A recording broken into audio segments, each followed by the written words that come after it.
हमारी संस्कृति, हमारी पहचान। यज्ञ, योग, आयुर्वेद सदा रहे हमारे साथ।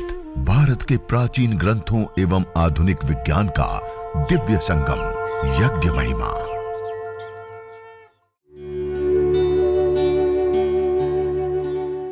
भारतीय संस्कृति में यज्ञ, योग एवं आयुर्वेद जैसी अमूल्य विद्याएं हैं, जिसका मूल है वेद।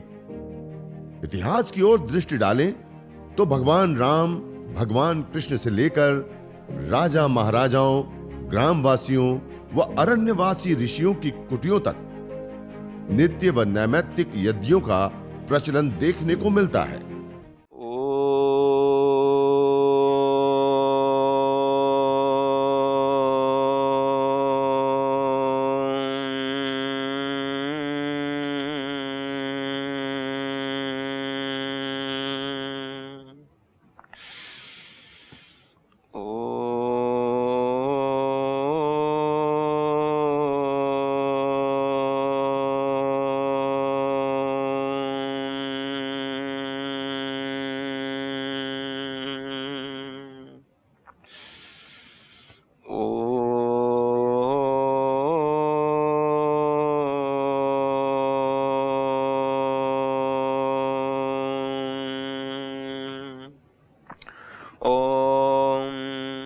विश्वानि देव सवितर्दुरितानि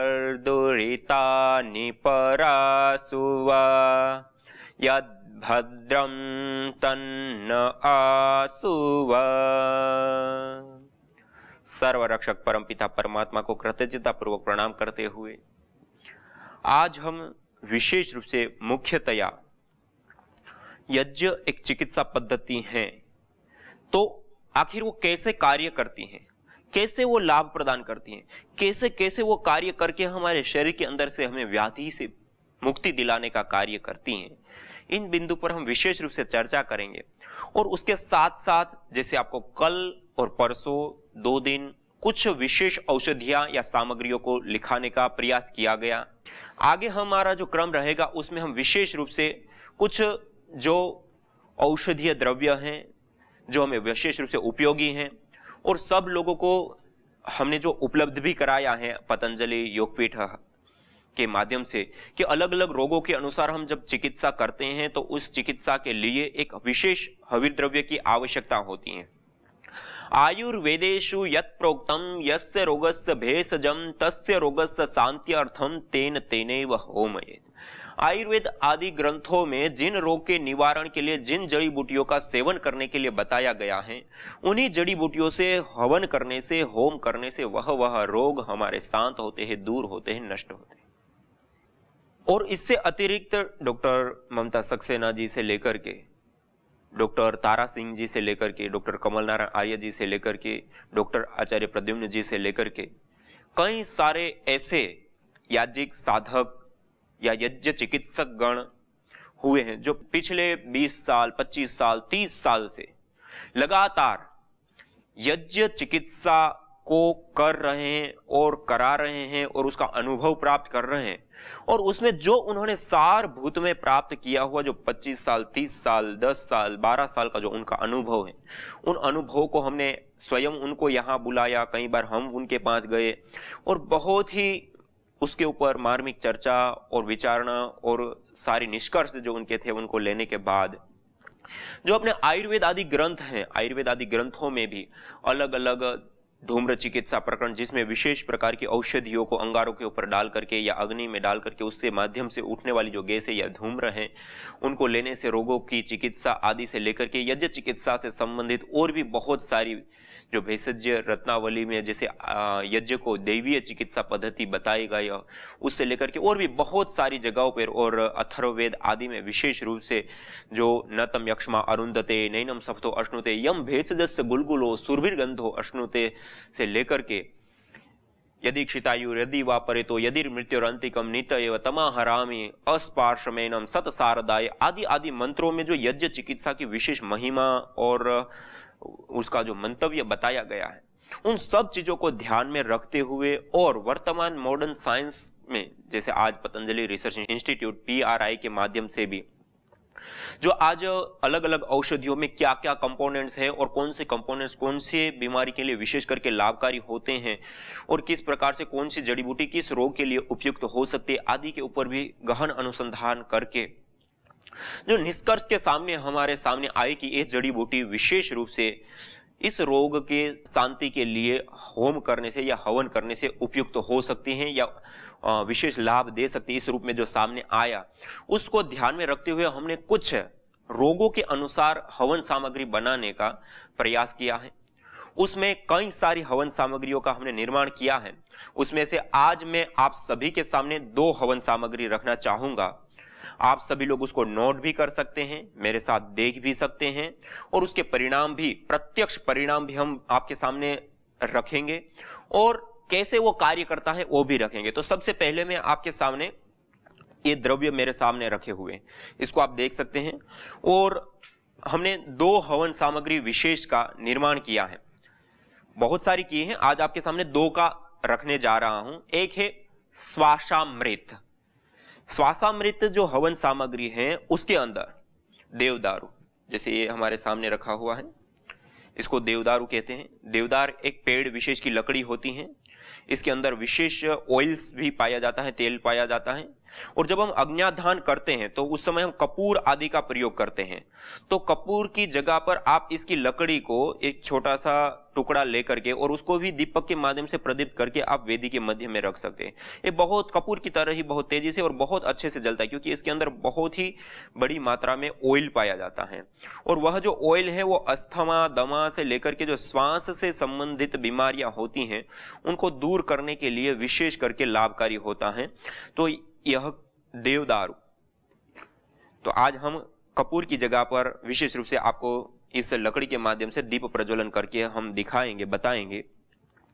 दूसरा है हल्दी, हरिद्रा जिसको बोलते हैं, हरिद्रा खंड जिसको बोलते हैं, हल्दी बोलते हैं। ये हल्दी है हमारे सामने जो हम खाते हैं अपने घर में, टर्मरी जिसको बोलते हैं, जिसका चूर्ण करके हम अपने घर में प्रयोग लेते हैं। और आज पूरी दुनिया है एंटीबायोटिक के रूप में और विशेष रूप से दूध में इसको डाल करके और दूध को उबाल करके और फिर उसका सेवन करना, इस प्रकार का इसका लाभ अलग अलग रोगों के लिए अलग अलग रूपों में देखा गया है। और आयुर्वेद आदि ग्रंथों में भी जो कंद होते हैं, जमीन में होते हैं, उसमें सबसे श्रेष्ठतम पदार्थों के अंदर दूसरे नंबर पर यह हल्दी को गिना है। पहले नंबर पर अदरक और दूसरे नंबर पर यह हल्दी आती है। तो यह दूसरी हल्दी श्वासामृत हवन सामग्री के अंदर दूसरा है हल्दी, पहला है देवदारू। आप लिख सकते हैं, अपने घर में भी इन जड़ी बूटियों को लेकर के आप हवन सामग्री बना सकते हैं और हवन कर सकते हैं। अन्यथा आप तैयार यदि लेना चाहते हैं तो उसके लिए भी हमने व्यवस्था की है। तो आप ऑनलाइन भी अपने घर पे मंगा करके और इस सामग्रियों का प्रयोग कर सकते हैं। तो पहला है देवदारू, दूसरा है हल्दी, तीसरा है तेज पत्ता। यह हमारे सामने हमारे पास तेज पत्ता रखा हुआ है। यह तेज पत्ता हर किसी के घर में होता है, हर कोई दाल बनाते हैं तो उसमें इसका प्रयोग करते हैं। इसमें भी एक विशेष प्रकार का ऑयल पाया जाता है और वह जो ऑयल होता है वो विशेष करके हमारे श्वास से संबंधित ही रोग नहीं अपितु अनेक प्रकार के रोगों की शांति के लिए विशेष करके लाभप्रद और उपयोगी होता है।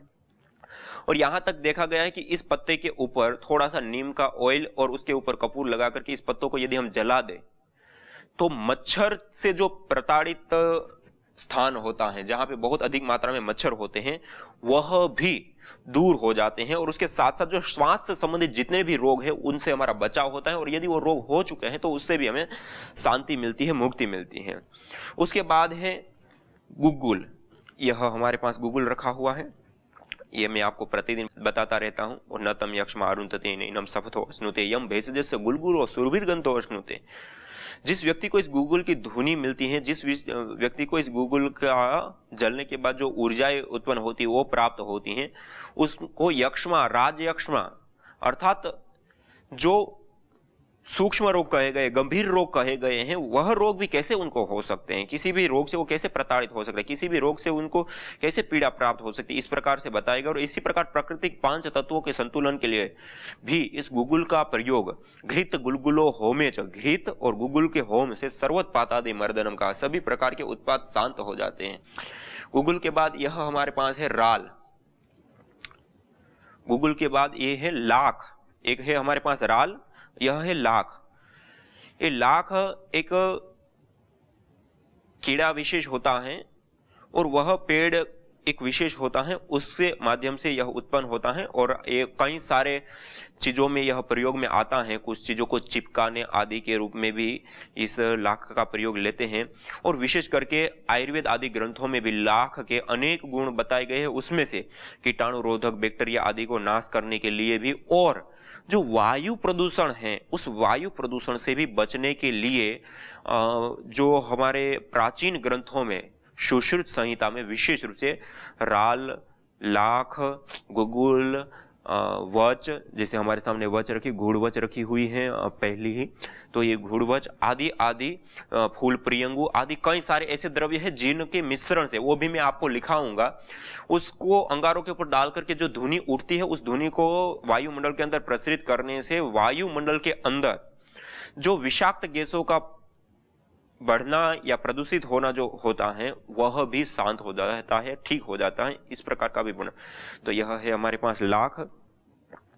इसी प्रकार से यह राल है। राल साल एक पेड़ कहा जाता है, विशेष करके छत्तीसगढ़ आदि या उड़ीसा आदि में विशेष रूप से इसके पेड़ पाए जाते हैं।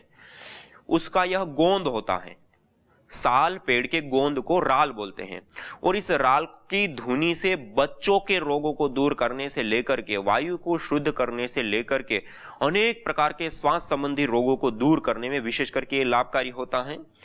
और उसके बाद ये हमारे पास रखा हुआ है खस।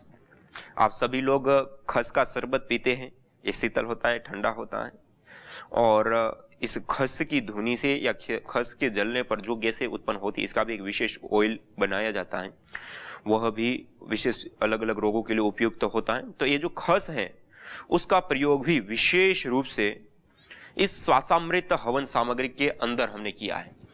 अर्थात यह जो मेरे सामने 2, 2, 4, 2, 6 और 7, इन 7 जड़ी बूटियों को मिला करके हमने एक श्वासामृत हवन सामग्री का निर्माण किया है, जो विशेष रूप से अस्थमा, श्वास का फूलना, हिचकी, सर्दी, नजला, एलर्जी आदि जो रोग हैं उन रोगों को दूर करने में बहुत विशेष रूप से सहायक होते हैं या विशेष रूप से लाभप्रद होते हैं, उन रोगों को शांत करने के लिए या उन रोगों को दूर करने के लिए। तो ये श्वासामृत हवन सामग्री का थोड़ा मैंने परिचय कराया, आप अपने घर में भी इसको बना सकते हैं। और यह हवन सामग्री के अंदर देवदारू, हल्दी, तेजपत्ता, गुग्गुल, लाख, एरंड के जड़ भी हम इसमें ले सकते हैं, राल, खस, इनसे निर्मित यह श्वासामृत हवन सामग्री का निर्माण हुआ और इससे अस्थमा, दमा, श्वास का घुटना, हिचकी, सर्दी, नजला, एलर्जी आदि रोग इससे शांत होते हैं, दूर होते हैं। इसी प्रकार यह दूसरी हवन सामग्री के कुछ द्रव्य मेरे पास रखे हुए हैं। यह विशेष रूप से हृदय हवन सामग्री, हार्ट से संबंधित, हृदय से संबंधित जो रोग होते हैं उनको शांत करने के लिए, उनको दूर करने के लिए यह विशेष करके लाभकारी होता है। उसमें अर्जुन आप सब लोग जानते हैं, पूरे संसार में आज परम पूज्य स्वामी जी महाराज ने इस अर्जुन को, ये अर्जुन चूर्ण है हमारे पास, अर्जुन की छाल का चूर्ण, इस अर्जुन की छाल के चूर्ण का प्रयोग या अर्जुन की छाल को भी सीधा रूप में हम प्रयोग ले सकते हैं, विशेष रूप से हार्ट के लिए बहुत ही ज्यादा उपयोगी होता है। दूसरा है पुष्कर मूल। यह पुष्कर मूल है जिसको पोहकर मूल भी बोलते हैं और भी अलग अलग नामों से इसको पुकारा जाता है या बोला जाता है। यह पुष्कर मूल होता है, इस प्रकार की ये जड़ उनकी होती हैं और बहुत भारी होता है, वजनदार होता है और सीलन से युक्त होता है। जैसे गिलोय होती है, सूखती नहीं, ऐसे ये भी सूखते नहीं बिल्कुल ही, और गीले टाइप के भी रहते हैं, लेकिन ऐसा भी नहीं कि बिल्कुल वो भी गीले भी रहते हैं, लेकिन ये बहुत ही भारी होते हैं। इसके अंदर मॉइस्चर की मात्रा पर्याप्त पाई जाती है। ये पुष्कर मूल, ये विशेष करके हृदय रोगों के लिए लाभकारी होता है। और उसके बाद है यह जटामासी। ये जटामासी भी विशेष करके लाभकारी होते हैं। यह एक पौधा विशेष होता है, उसकी जड़ के अंदर ये पैदा होती हैं और उसकी जड़ को निकाल करके इस रूप के ये उनके भाग होते हैं, उसको निकाले जाते हैं और उसको अच्छे से साफ सुथरे करके छांव में सुखा करके तैयार करते हैं। यह सुगंधित भी होती है, रोग निवारक भी होती है और हृदय रोग के लिए विशेष करके लाभकारी होती हैं। इसके बाद है हमारे पास वच, जो सबसे प्रथम रखी हुई। ये वच तो अनेक प्रकार के रोगों को दूर करने के लाभकारी है। हार्ट रोग के लिए तो यह बहुत ही उपयोगी होती ही होती है, लेकिन हृदय रोग के साथ साथ जो हार्मोनल अनबैलेंस है उसको भी ठीक करने के लिए यह वच एक जड़ है। वच की यह जड़ होती है और जड़ में से इसको निकाला जाता है और फिर अच्छे से धो करके छांव में सुखा लेते हैं। तो यह जो वच है यह भी हमारे लिए बहुत ही ज्यादा उपयोगी होती है। और आयुर्वेद आदि ग्रंथों में तो भूतोन्माद से लेकर के अनेक प्रकार के रोगों को दूर करने के लिए, मानसिक असंतुलन, मिर्गी से लेकर के साइनस से लेकर के अनेक ऐसे रोग हैं जिनको हम इस वच की धुनी से हम ठीक कर सकते हैं और बैक्टीरिया को नाश करने के लिए बहुत उत्तम रीति से कार्य करते हैं। आप अंगारों के ऊपर डालें और उससे निकलने वाली जो धुनी है वह जब फैलती है तो उससे सारे प्रकार के जो बैक्टीरिया हैं वो दूर हो जाते हैं, नष्ट हो जाते हैं। इसी प्रकार से यह दालचीनी है, ये सभी के घर में पाई जाती है, सब अपने घर में मसालों के रूप में इनका प्रयोग लेते हैं। यह दालचीनी विशेष रूप से एक सुरभि, एक सुगंधी भी इसमें बहुत ही अच्छी होती है और यह दालचीनी हृदय रोग के लिए विशेष करके लाभकारी उपयोगी होती है और इसके साथ साथ कफज रोगों के लिए, अन्य कफज रोगों में भी बहुत ज्यादा उपयोगी होती हैं। और इसके बाद यह है रासना। ये रासना पत्ती है हमारे पास। ये रासना भी बहुत ही ज्यादा उपयोगी होती है हार्ट रोगों को, हृदय रोगों को ठीक करने के लिए। इन सारी जड़ी बूटियों का हम सेवन करें, इन सारी जड़ी बूटियों का क्वाथ बना करके पिए या इन्हीं जड़ी बूटियों का हम हवन करें तो उससे हमारे वह रोग ठीक हो जाते हैं। तो हमने जो हृदय हवन सामग्री बनाई है उसमें अर्जुन की साल, पोहकर मूल या पुष्कर मूल, जटामासी, वच, रासना और दालचीनी, इसका हमने विशेष सम्मिश्रण करके हृदय हवन सामग्री बनाई है और आप अपने घर में ही इन जड़ी बूटियों को ला करके खुद निर्माण कर सकते हैं। और इससे हृदय रोगी, जिसमें विशेष रूप से हृदयाघात, जिसको हार्ट अटैक कहते हैं, उच्च रक्तचाप या हृदय संबंधी हर उपचार में यह उपयुक्त होती है हृदय हवन सामग्री। इसका आप विशेष रूप से प्रयोग या उपयोग अपने जीवन में आप ले सकते हैं। तो यह आपको विशेष रूप से 2 हवन सामग्री से मैंने आपको परिचित कराया, एक श्वास से संबंधित रोग, दूसरा हार्ट से संबंधित रोग। इन दोनों रोगों से शांति प्राप्त करने के लिए, उन दोनों रोगों से मुक्ति पाने के लिए इन 2 हवन सामग्री का हम प्रयोग ले सकते हैं।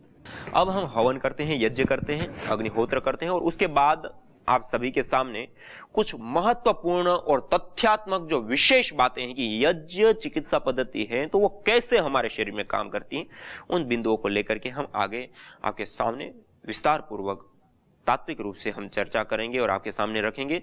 मैं आशा करता हूं कि आप सभी लोगों ने भी यज्ञ की सारी तैयारी कर ली होगी। जैसे मैंने हवन कुंड में वेदी के अंदर समिधाओं को लगा लिया है, दीपक को तैयार कर लिया है, जल पात्र में जल ले लिया है आचमन आदि के लिए, जल सिंचन के लिए कलश में जल ले लिया है और समिधा धान के लिए यह छोटी छोटी 8 अंगुल की हमने 4 समिधाओं का चयन कर लिया है। और विशेष रूप से आज मैं आपको ये बताऊंगा, आप एक अगर की लकड़ी को लेकर के भी दीप प्रज्वलन आदि क्रियाएं कर सकते हैं देवदार की लकड़ी से। तो आइए अब हम सीधा बैठते हुए 3 बार पावन ओंकार का उद्घोष करते हुए आज पहले हम यज्ञ करते हैं। सीधे बैठते हुए परम पिता परमात्मा को याद करते हुए मंगलाचरण करते हुए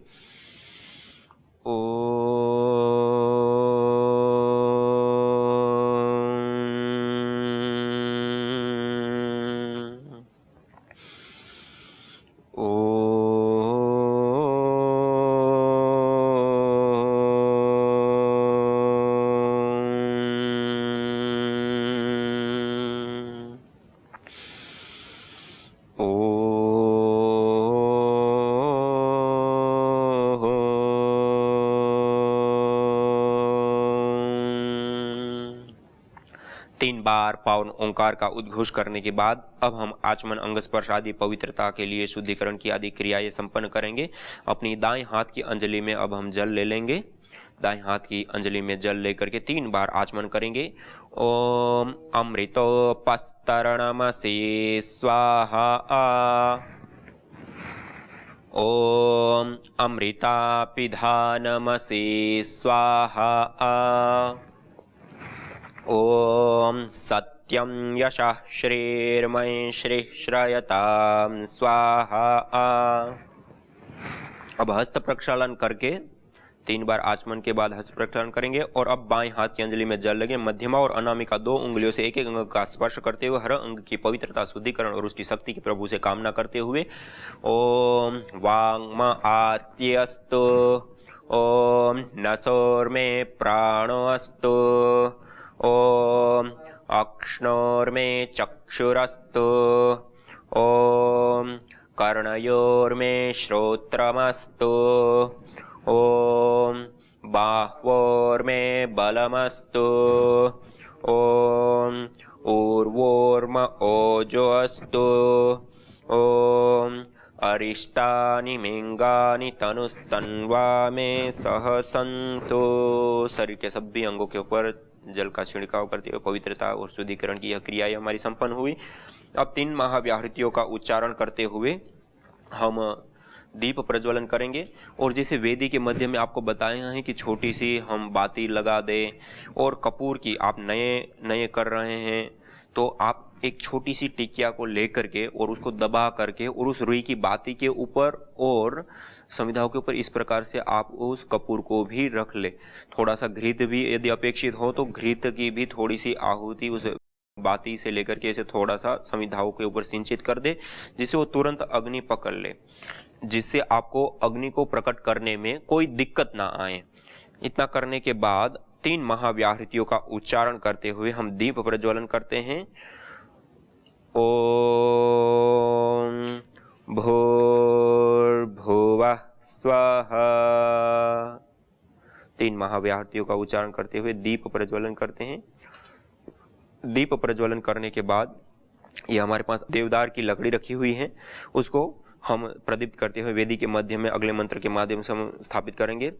ओम भूर्भुवः स्वर्द्योरिव भूम्ना पृथिवीव वरिम्ना तस्या आस्ते पृथिवी देव यजनी पृष्ठे अग्निमन्नादमन्नाध्याया दधे। इस प्रकार से वेदी के मध्य में लकड़ी को रख दिया और अगले मंत्र के माध्यम से उस अग्नि को विशेष रूप से प्रदीप्त करने के लिए समिधा लगाना या फिर घृत आदि की आहुति देना सब संपन्न करेंगे। ओम उद्बुद्ध्य स्वाग्ने प्रतिजागृहे त्वमिष्टा पूर्ते सगं सृजेथा मयञ्च अस्मिन् सधस्थे अद्युत्तरस्मिन् विश्वे देवा यजमानश्च सीदत। ओम अब समिधाओं का आधान करेंगे। जो हमारे पास समिधा है उसको घृत से सिंचित करते हुए ओम अयंत एध्म आत्मा जात वेदस्तेनेध्यस्वर्धस्व चेद्धवर्धय चास्मान् प्रजया पशुभिर्ब्रह्मवर्चसे नान्नाद्येन समेधय स्वाहा इदमग्नये जातवेदसे इदन्न मम। यज्ञ अस्थमा से लेकर कैंसर जैसे जानलेवा रोगों से बचाने के साथ ही तनाव, अनिद्रा व अवसाद आदि मानसिक रोगों को दूर कर शांति व सौमनस्य प्रदान करता है। यज्ञ से विषैली गैसों में भारी मात्रा में कमी आती है व जानलेवा बैक्टीरिया, वायरस, फंगस आदि नष्ट होते हैं एवं रेडिएशन को भी कम करता है। यज्ञ भूमि की उर्वरा शक्ति एवं फसलों में एक्टिव कंपाउंड को बढ़ाता है तथा रोगों की रोकथाम भी करता है। यज्ञ कृषि से उत्पन्न अन्न, फल आदि उत्तम पोषक तत्वों से युक्त एवं स्वादिष्ट होते हैं। यज्ञ उत्तम वर्षा करने वाला तथा जलाशयों का शोधन करने वाला होता है। यज्ञ जड़ एवं चेतन दोनों में सात्विकता का संचार करता है। यज्ञ जहां भौतिक ऐश्वर्य एवं पुण्यों को प्रदान करता है, वहीं आध्यात्मिक जीवन में मानवीय चेतना का उत्कर्ष करके अतिमानस चेतना की ओर अग्रसर करता है। यज्ञ भारतीय संस्कृति की मुकुट मणि है, प्रतीक है, मूल है। मानव जीवन के हर पहलू के साथ यज्ञ जुड़ा हुआ है, चाहे वह संस्कार, चाहे पूजा पाठ या फिर पर्व से लेकर हर शुभ अशुभ अवसरों में भी यज्ञ करने की सार्वभौमिक, वैज्ञानिक एवं पंथ निरपेक्ष पावनी परंपरा रही है।